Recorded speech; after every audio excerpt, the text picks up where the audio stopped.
நீ லட்சக்கணக்காக சம்பாதிக்கிறவங்க கொஞ்சமாக கொடுத்துட்டு கோடி லட்சம் இல்லை. சௌக்கியமாக சந்தமாக ஹெல்த்தியாக இருக்கணும், சந்தோஷமாக இருக்கணும், நீண்ட நாள் வாழ்க்கணும், நீடு ஒழி வாழ்க அப்படி சொல்லி சௌக்கியமாக இருக்கு. அன்றைக்கி அந்த பொண்ணுக்கிட்ட பேசுறது ரொம்ப சந்தோஷம். திரும்ப சொல்லிட்டேன், சந்தோஷமாக இருக்கேன் சந்தோஷமாக இருக்கேன். ரொம்ப ரிலீஸ் பண்ணேன். சரி நானும் பார்க்கணும் தான் வந்தேன்.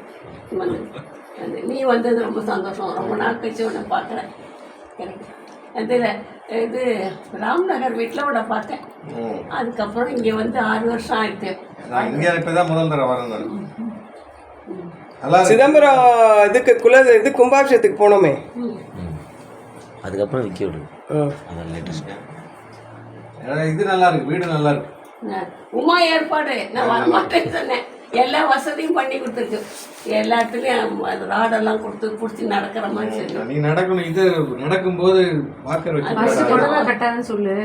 புடவை அதுக்காக வந்து நீ மிடி போட வேணாம் சுசீலா, நைட்டியை போட்டுக்கோ. நைட் இருக்கு, நைட் இருக்கு.